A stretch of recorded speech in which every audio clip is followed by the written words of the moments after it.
오늘도 예배의 자리에 나오신 여러분들을 주님의 이름으로 축복합니다. 우리 앞뒤 좌우에 계신 분들과 인사를 나눕시다. 한 주간도 평안하셨습니까? 함께함이 기쁨입니다. 늘 감사가 넘치길 소원합니다. 감사가 넘치는 사람, 하나님께서 기뻐하시고 그의 삶에 끊이지 아니하는 은혜와 평강을 부어 주실 줄 믿습니다.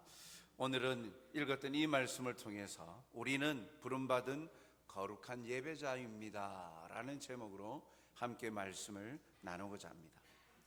교회가 감당해야 할 여러 가지 사명들 중에 특별히 가장 중요한 사명, 예배의 사명입니다. 무엇보다도 먼저 우리는 하나님의 백성으로 부름받은 교회가 하나님을 섬기기 위한 약속 공동체임을 잊지 말아야 합니다. 하나님께서 약속을 주셨고 그 약속의 틀 안에서 하나님이 약속하신 은혜와 평강, 복을 누리게 하셨습니다. 그 약속의 말씀을 함께 교감하고 나눌 수 있는 것, 하나님과의 만남의 자리, 바로 예배입니다. 교회는 예배의 사명을 우선시해야 될 이유가 바로 여기에 있죠. 만남이 이루어지지 아니하는데 그 이후의 삶이 어떻게 지속이 되겠습니까? 하나님과의 만남의 자리가 건강하고 바르게 세워져야 교회의 또 다른 사명들을 감당할 수 있습니다. 교회가 오직 이 사명을 위해 부름받았고 존재함을 우리는 기억해야 합니다.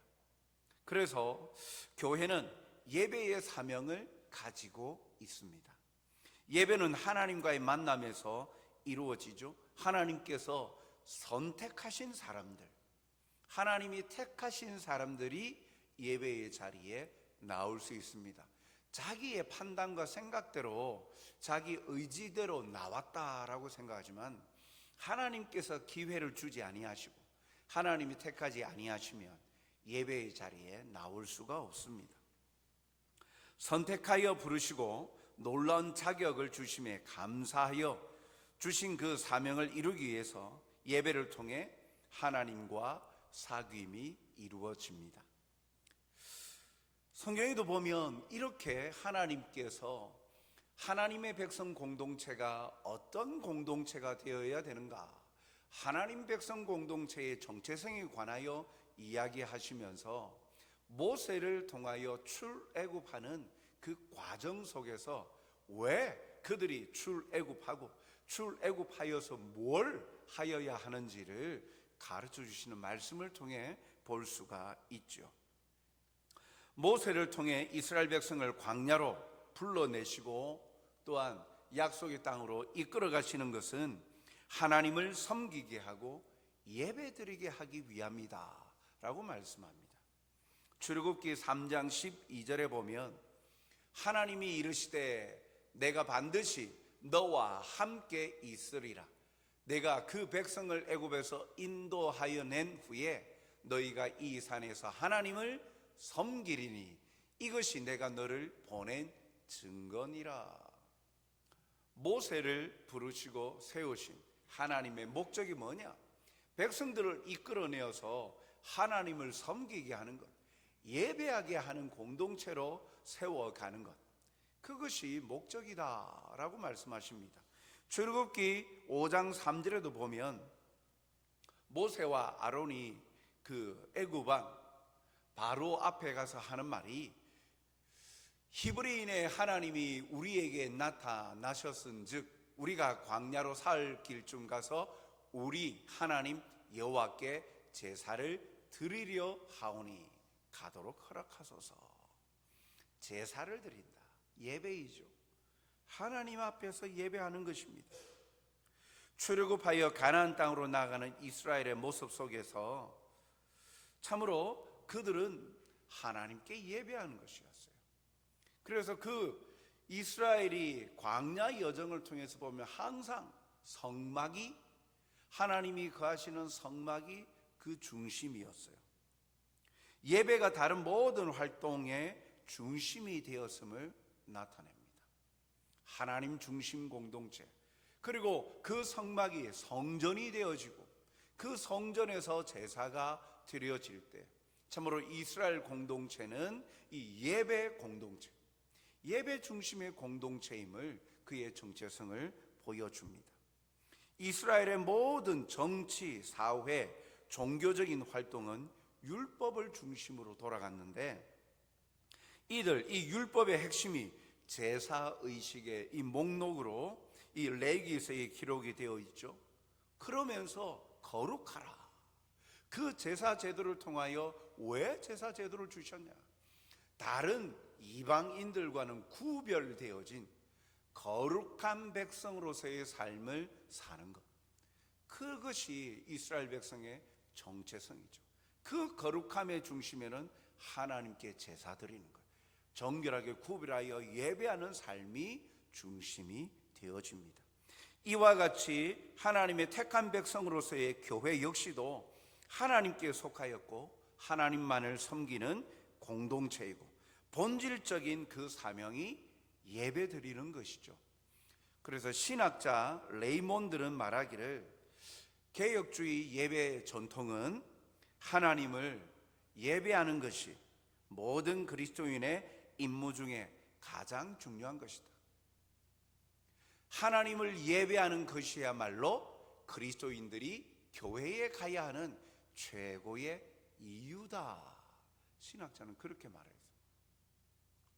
예배의 전통이 가장, 하나님을 예배하는 것이 그리스도인의 가장 중요한 임무이고, 예배하고 교회, 예배를 드리기 위하여 교회에 나아가고 함께 모이는 목적, 이유가 바로 하나님을 예배하는 것이다. 그러므로 이 약속 공동체인 교회는 무엇보다도 먼저 하나님께 대한 예배의 사명을 가진 예배 공동체임을 잊지 말아야 합니다. 교회로 모였는데 예배가 드려지지 않는다? 그건 교회라 할 수 없죠. 함께 모여서 하나님을 찬송하고 경배하고 하나님의 말씀의 선포가 있고 말씀의 나눔이 있고 기도하고 하나님을 경배하는 예배가 사라진 교회의 모임은 온전한 교회라고 할 수가 없죠. 그러면 예배 공동체로서의 드릴 예배는, 그러면 교회가 예배를 어떻게 드려야 합니까? 이것을 알아보기 위해서 하나님이 받지 않으시는, 합당치 않은 예배의 모습들을 살펴보고자 합니다. 하나님이 받지 않으시는, 합당치 않는, 온당치 않은 예배의 첫 번째 모습은 바로 거짓 신들에 대한 예배입니다.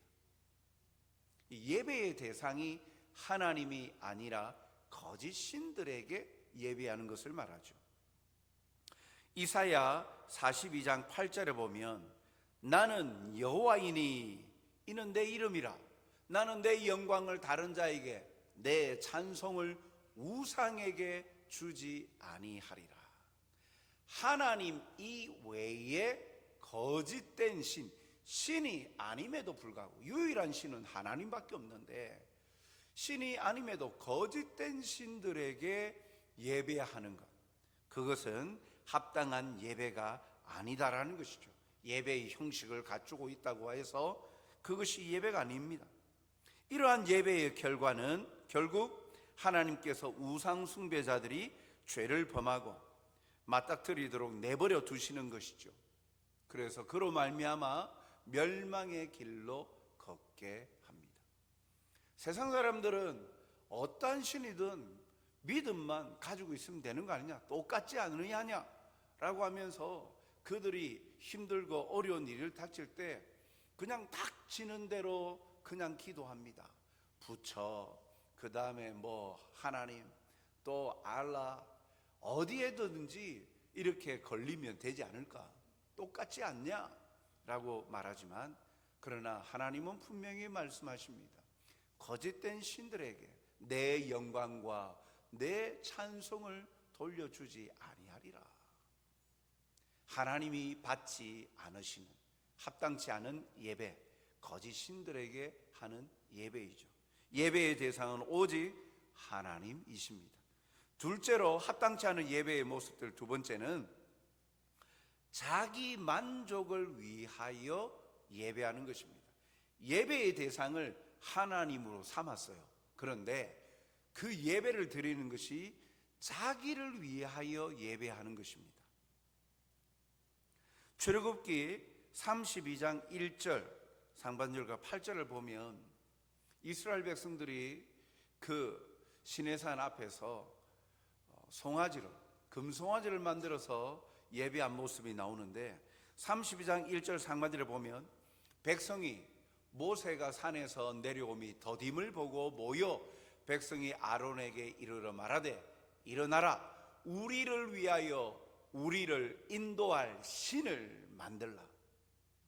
백성들이 시내산에 올라간 모세가 생각했던 시간보다 오랜 시간 동안 내려오지 않는 거예요. 무슨 일이 일어났나? 그 시내산에서 천둥이 치고 이런 자연 현상과 같은 보여지는 거예요. 하나님의 임재의 모습들이 있었는데 모세가 죽었나 어쨌나, 그게 불안하고 초조한 거예요. 그 불안감을 사라지게 하기 위해서 아론에게, 남아있는 아론에게 요청을 하는 거예요. 그렇게 불안해하는 우리를 위하여 우리를 인도할 신을 만들어. 그들에게 있어서 하나님 이외에, 하나님을 부르짖지만 하나님을 눈으로 확인하고 볼 수 있도록, 그래서 마음의 평안을 누릴 수 있도록 우리를 위하여서 신을 만들라라고 합니다. 32장 8절에 보면 그들이 내가 그들에게 명령한 길을 속히 떠나 자기를 위하여 송아지를 부어 만들고 그것을 예배하며 그것에게 제물을 드리며 말하기를 이스라엘아, 이는 너희를 애굽 땅에서 인도하여 낸 너희 신이라 하였도다. 못 이겨서 아론이 그들에게 가지고 있는 금들을 모아가지고 금부치를 모아서 송아지, 금송아지를 만드는 거예요. 그 금송아지는 그들이 애굽에서 봐왔던 신상들 가운데 하나이죠. 그래서 동물, 이 송아지 상을 만들어 놓고 걸어놓고 거기다가 대고 이제 안심하라, 우리를 인도하여낸 신이다. 그러면서 백성들이 거기 앞에서 찬송하고 경배하면서 마음의 불안감을 떨쳐버리고 있었다라는 거죠. 그들은 자신들의 불안함을 잠재울 방편으로 송아지 형상의 우상을 만들고 하나님이라 예배하고 있는 것입니다. 입술로는 하나님 하지요. 하나님께 예배하는 것처럼 보여지지요. 그러나 그들은 입술로는 애굽의 노예 상태에서 구원해 주신 하나님께 경배하며 예배하는 듯 보이지만 하나님을 금송아지 형상만으로 제한시켜 버린 거예요. 그리고 그것도 자신의 위로, 자신의 불안감을 떨쳐버리게 하는 용도로만 하나님을 국한시켜 버리고 있는 것입니다. 하나님은 이스라엘 백성에게 자신을 나타내실 때 어떤 명확한 형태로 형상화하지 않으셨습니다. 구름과 구름기둥, 불기둥으로 나타나시기도 하셨고요. 또한 여러 가지 기적들을 통해서 하셨는데 하나님이 만질 수 있거나 볼 수 있는 형태로 나타내지 않으셨습니다. 왜요? 하나님이 그걸 원치 않으시는 것이죠. 하나님의 본질을 훼손시켜 버릴 수 있다라는 거예요. 어떠한 형상에 제한되어지고 국한시켜 버려서 거기에 매어 달릴 수 있는 밖에 없는 인간의 연약함을 보신 것이죠. 출애굽기 20장 4절 5절 십계명의 내용에도 보면 이렇게 나와 있습니다. 너희를 위하여 새긴 우상을 만들지 말고, 너희를 위하여 새긴 우상을 만들지 말고, 또 위로 하늘에 있는 것이나 아래로 땅에 있는 것이나 땅 아래 물 속에 있는 것에 어떤 형상도 만들지 말며 그것들에게 절하지 말고 그것들을 섬기지 말라. 오늘 시내산 앞에서 백성들이 범하고 있는 이 모습들을 보면 하나님이라 하면서 예배하고 찬송하고 경배하지만 그러나 그들은 진정 하나님께 예배하는 것이 아닙니다. 자기를 위하여서 예배하는 것, 자기의 불안감을 떨쳐버리기 위해서 하나님이라는 눈에 보여지는 금송아지 형상을 만들어서 눈에 보이니까 비로소 이제 안심하는 거죠. 아, 하나님이 함께하고 계시는구나. 정작 하나님은 한 번도 떠나신 적이 없는데 그 형상에다가 하나님을 투영시키고 제한시켜 버리고 있는 것이죠. 사람의 감정을 치유하기 위한 방편, 도구로만 예배를 드리는 것은 하나님은 기뻐 받지 않으십니다. 입술로는 하나님 하나님 하면서 하나님께 예배하는 자의 마음에 하나님에 대한 존경, 존중 이런 건 전혀 없고 자기 마음의 평안만을 위하여서 자기 감정의 그런 불편함을 없애기 위한 용도로만 그 한순간의 그 시간을 위해서만 예배하는 것, 하나님이 원치 않으신다라고 말씀합니다. 또한 셋째로 하나님이 합당치 않는 그런 예배의 형태는 자신의 방식대로, 자신의 생각과 방식대로 하나님을 예배하는 것입니다. 우사라는 사람이 있어요. 레위 지파의 고핫 자손입니다. 고핫 자손은 이 언약궤를 옮기는 것이 그들의 사명입니다. 출애굽하고 나서 광야 여정을 통해 성전이 있기 전에 성막이 있을 때 성막의 기구들을 제작을 하고 그것을 옮기고 또 그곳에서 제사가 드려지기 위하여서 성막을 완성해가고 또 거두어 드리고 하는 일들을 레위 지파 사람들이 하였죠. 그 가운데에 고핫 자손들의 사명은 언약궤를 옮기는 역할, 그리고 그 기구들을 옮기는 역할을 하였는데, 그것을 옮길 때 그 방식은 절대로 직접 손에 대지 않고 그 고리를 만들어져 있는데 고리에 그 막대 채를 꿰어서 어깨에 메고 운반해야 했습니다. 민수기 4장 15절을 보면 진영을 떠날 때에 아론과 그의 아들들이 성소와 성소의 모든 기구 덮는 일을 마치거든 고핫 자손들이 와서 맬 것이니라. 그러나 성물은 만지지 말라. 그들이 죽으리라. 회막 물건 중에서 이것들은 고핫 자손이 맬 것이며, 레위 지파 가운데에 고핫 자손들이 언약 그 성전 기구 이런 것들을 메고 가게끔 하였어요. 얼마나 수고스럽습니까? 뭐 어디 운반 기구에다가 실어 가지고 다니는 게 아니라 항상 이 고핫 자손들은 광야 여정 가운데에 성막 기구들을 어깨에 메고 다녔어요. 그런데 사무엘하 6장에 보면 이 우사라는 고핫 자손의 후손이 하나님이 정해주신 방법을 따르지 아니하고 언약궤를 다른 용도로 수레로 옮기는 내용이 나옵니다.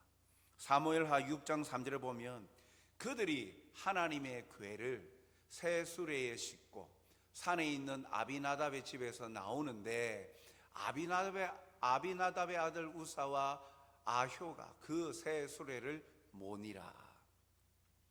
블레셋 군대의 이 언약궤가 빼앗겼다가 다시 돌아왔어요.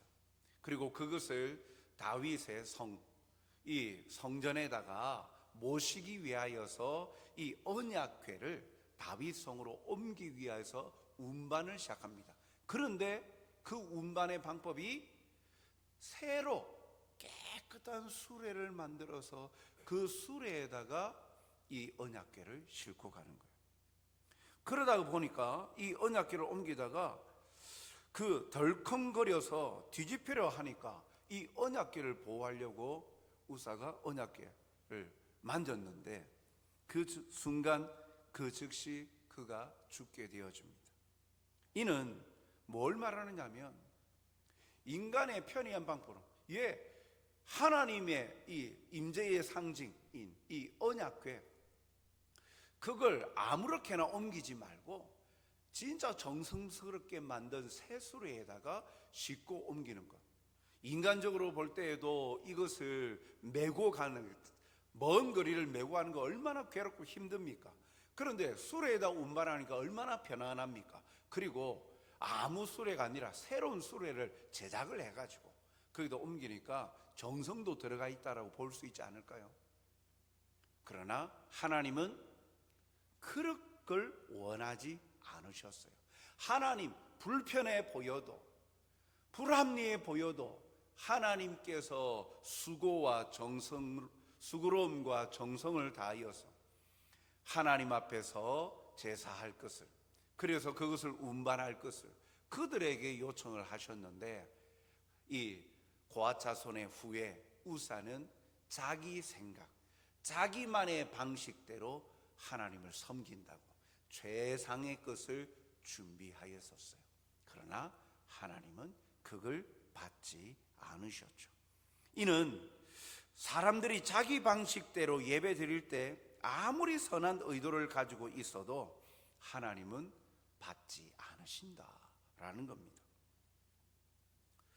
그래서 자신의 생각과 방식대로 예배하는 것도 하나님은 원하지 않으신다는 거예요. 하나님의 뜻, 하나님의 방식대로 하기를 원하시는 거죠. 넷째로 하나님이 합당치 않은, 받지 않으시는 예배는요, 올바른 방식으로 예배는 하지만 잘못된 태도로 예배하는 것입니다. 마음의 태도가 올바르지 않으면 여전히 우리의 예배는 받아들여질 수 없어요. 마태복음 23장 27절에 보면 화 있을진저 외식하는 서기관과 바리새인들이여 회칠한 무덤 같으니 겉으로는 아름답게 보이나 그 안에는 죽은 사람의 뼈와 모든 더러운 것이 가득하도다. 서기관과 바리새인들, 이들은요 누구보다도 율법 말씀을 잘 아는 자들입니다. 그리고 여기서 보니까 겉으로는 아름답게 보이나 외적으로 볼 때에 그들이 고백하고 살아가는 삶의 태도, 예배하고 제사 드리는 모습 아름답다라는 거예요. 다른 사람들이, 다른 백성들이 보기에도 너무나도 존경심이 우러나오는 정도로 외적으로는 예배하는 신앙의 모습이 굉장하였다라는 거예요. 그런데 주님의 평가는 무엇입니까? 겉으로는 아름답게 보이나 그 안에는 죽은 사람의 뼈와 모든 더러운 것이 가득하도다. 즉 하나님이 이들의 예배를 받지 않으신 것은 그들의 태도가 옳지 않기 때문이죠. 그들의 내면의 마음이, 예배하는 자가 그 마음이 더러운 것으로 가득 차요. 위선이다. 겉으로 보여지는 것과 안으로 마음을 다하는 것이 다르더라는 것이죠. 그러므로 모든 그리스도인들에게 가장 필요한 것은 예배에 대한 성경의 가르침입니다. 올바른 예배의 형태는 가지고 있어도 예배하는 자의 마음의 자세, 태도가 합당치 아니하면 시간을 들여서, 물질을 들여서 예배를 드려도 하나님이 기뻐하지 않으신다라는 것이죠. 그렇다면 부름받은 예배자로서의 참된 예배, 하나님이 기뻐 받으시는 예배는 어떻게 드려야 합니까? 요한복음 4장 23절, 아버지께 참되게 예배하는 자들은 영과 진리로 예배할 때가 오나니, 곧 있더라. 아버지께서는 자기에게 이렇게 예배하는 자들을 찾으시느니라. 이렇게 예배하는 자들을 하나님은 기뻐하시니라. 어떻게요? 영과 진리로 예배하는 자들이라. 먼저는 하나님이 기뻐 받으시는 예배는 영으로 예배하는 것입니다. 영으로 예배한다는 것, 이 영이라는 단어는 인간의 영, 즉 내적인 사람을 뜻합니다. 예배는 안에서 밖으로 흘러나오는 것이에요. 적절한 장소, 적절한 때, 적절한 말, 적절한 태도, 적절한 옷차림, 적절한 형식과 절차, 적절한 음악, 적절한 감정이 중요하고 우선시 되는 것이 아닙니다. 그것이 우선시 되는 것이 아니라 오늘 하나님이 그토록 기뻐 받으시는 예배는 영으로 예배하는 거예요. 예배는 그것을 위해 분위기를 만들어야 하는 외적인 활동이 아니에요. 조건이 갖추어져야 하나님이 기뻐 받으시는 예배처럼. 학창 시절에 SFC 활동에 수련회를 가게 되어지면 참 속에서부터 뜨거움이 올라오는 기쁨이 넘쳐요. 거기에서 연합 수련회 하면 찬양이 넘치는데 찬양팀이 찬양하는데 너무 천사와 같은 소리 같고, 얼마나 그 음악적인 악기들과 그 얼마나 잘 준비되어진 찬양팀의 그 찬양이 얼마나 마음을 감동하게 하는지 몰라요.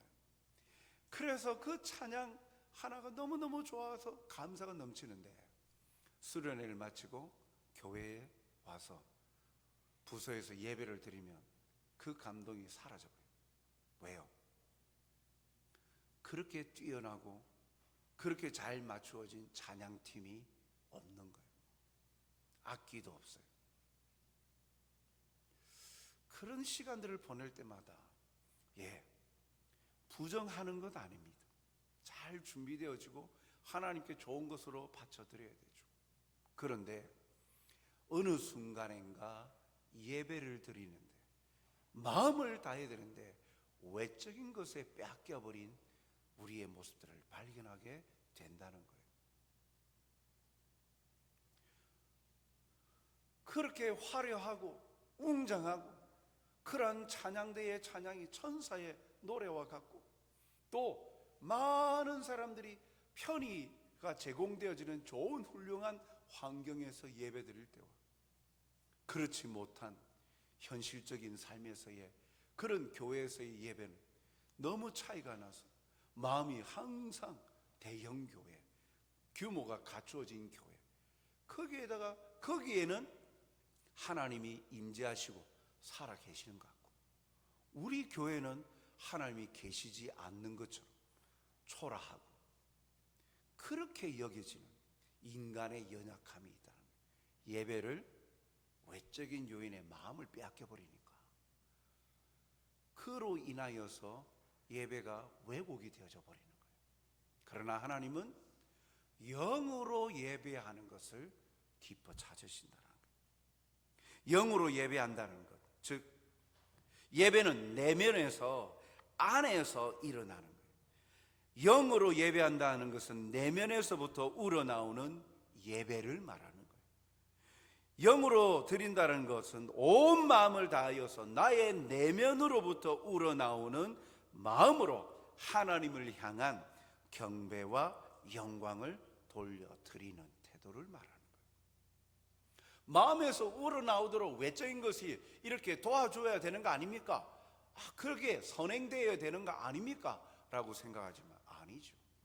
우리의 마음의 중심이 그걸 원하고 있으니까 외적인 환경과 뛰어난 그런 화려한 것들을 원하여야 마음이 동한다라고, 거기에 마음을 빼앗겨 있으니까 그러면 그것이 없는 혼자만 있을 때는 예배가 안 됩니까? 내 내면으로부터 우러나오는 그런 예배, 영으로 예배하려면 성령께 복종해야 합니다. 이는 예배는 구원받은 자의 것이라는 것을 알려주는 거예요. 구원받지 못한 사람은 참된 예배를 드릴 수 없습니다. 구원받은 사람만이 그 안에 내주하시는 성령에 의해 예배의 동기를 부여받는 거예요. 성령께서 내 속에서 하나님의 사랑과 마음을 깨닫게 하시고 하나님을 향한 열망을 갖게 해주시는 거예요. 하나님이 베푸신 은혜를 깨닫게 해주시는 거예요. 하나님의 사랑을 묵상하기 시작합니다.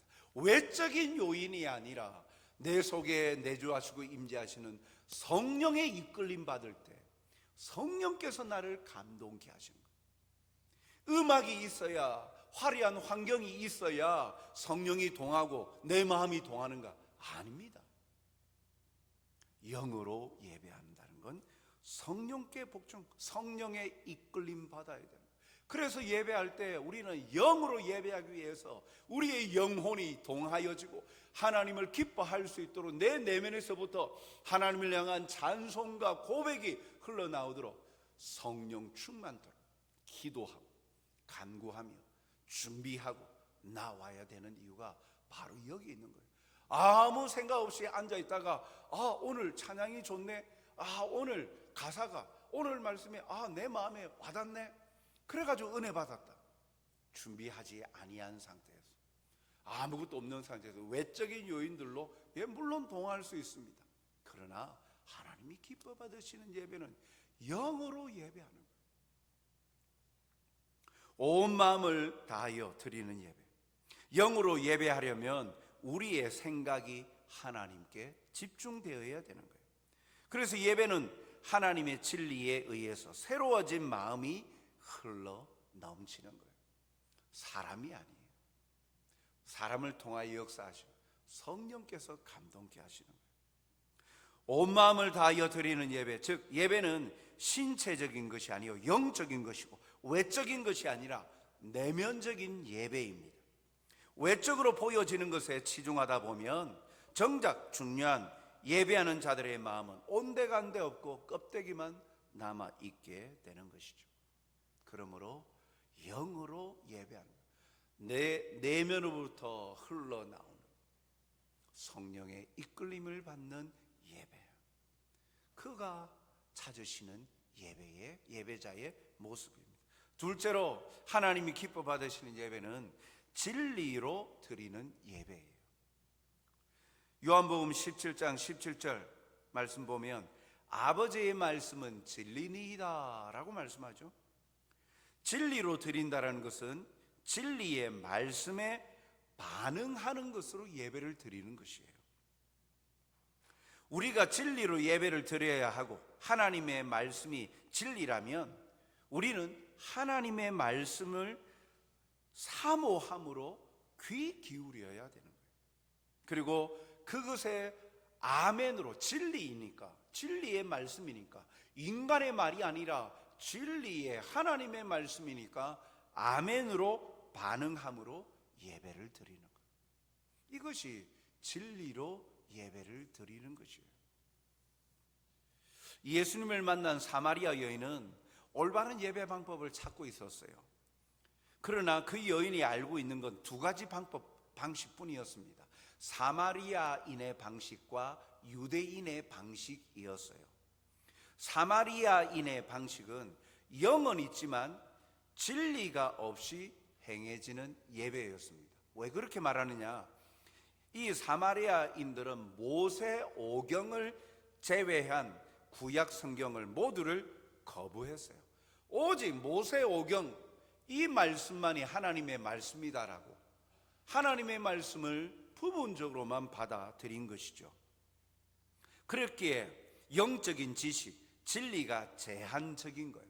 그들은 영으로 예배 드리기 원했지만 진리로 예배 드리지 못했어요.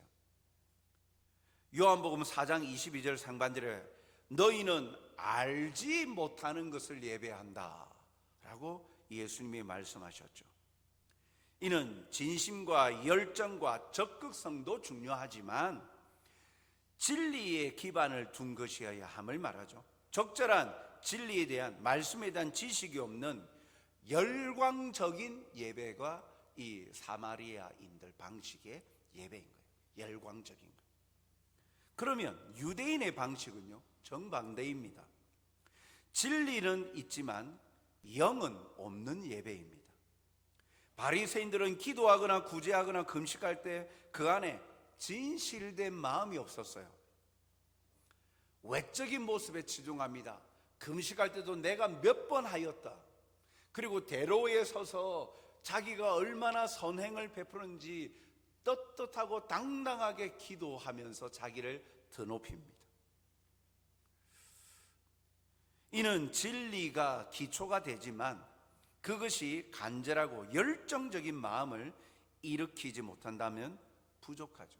열정이 없는 거예요. 그 속에서 영으로 예배하지 못하는 거예요. 진리의 말씀, 외적인 모습은 있는데 열정적인 이단은 빛이 없고 열기만 가득합니다.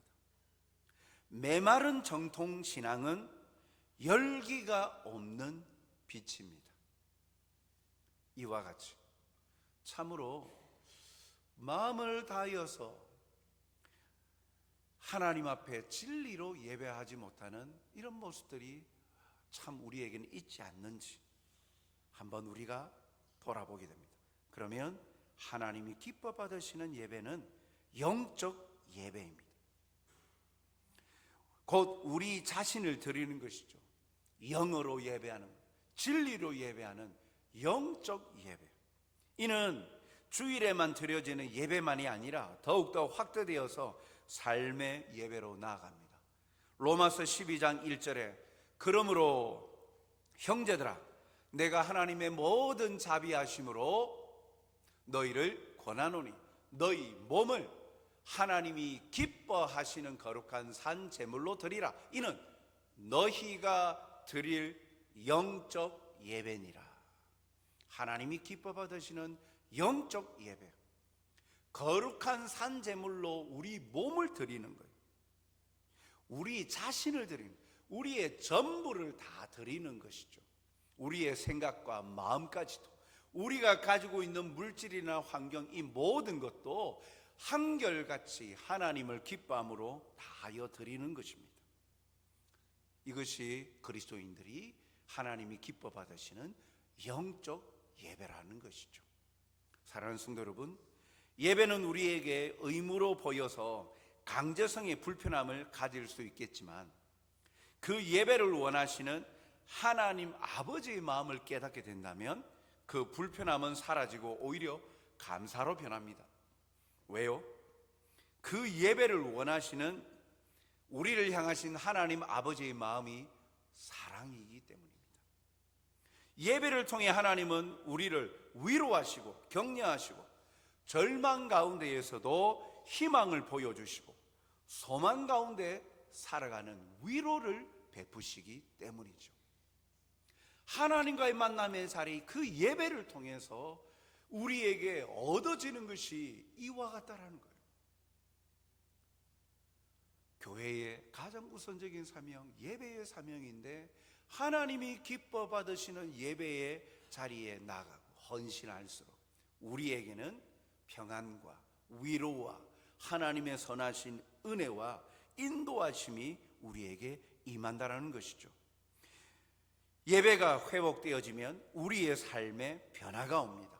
그 절망 속에 희망을 노래하게 됩니다. 흔들리거나 변하지 않는 확고한 소망을 붙들고 살아갈 용기를 주십니다.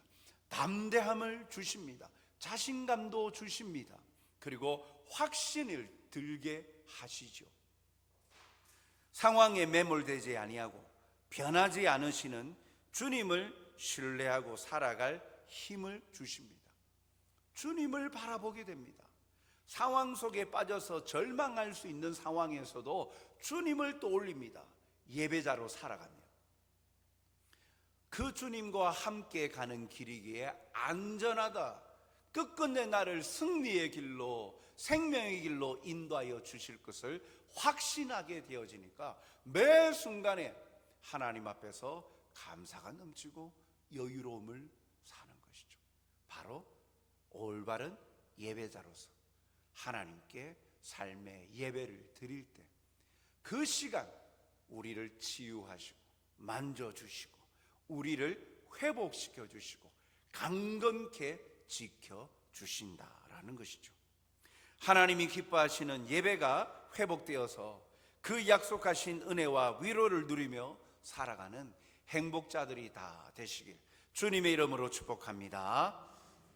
사랑과 자비가 풍성하신 아버지 하나님, 오늘도 하나님이 그토록 찾으시는 예배자, 영과 진리로 예배하는 자, 영적 예배를 드리는 자, 오늘도 우리가 되어서 예배가 건강하게 회복되어져 감으로 말미암아 우리의 삶의 기쁨과 우리의 일상이 변화되어져 가고 하나님이 예배하신 것들로 채워져 가는 역사를 경험하는 복된 자들이 될 수 있도록 주여 역사하여 주시옵소서. 성령의 이끌림 받아 하나님을 기뻐하고 찬양하는 모습으로 늘 항상 겉과 속이 같이 하나님을 경배하며 예배하는 자로 살아서 이 땅 가운데에 하나님의 역사를 마음껏 선포하고 나누어 내며 또 빛의 자녀로서의 사명을 감당하며 살아가는 하나님의 신실한 백성들이 되도록 역사하여 주시옵소서. 오늘 이 시간에도 우리의 삶의 문제들로 괴로워하고 아파하는 자들이 있습니까? 먼저 하나님과의 관계가 회복되어지게 하여 주옵소서. 하나님과의 만남이 회복되어지는 예배가 회복되어져서 그 모든 것이 하나씩 하나씩 응답받고 이루어져가는 역사를 체험케 하여 주시옵소서. 감사하오며 예수님 이름으로 기도드리옵나이다. 아멘.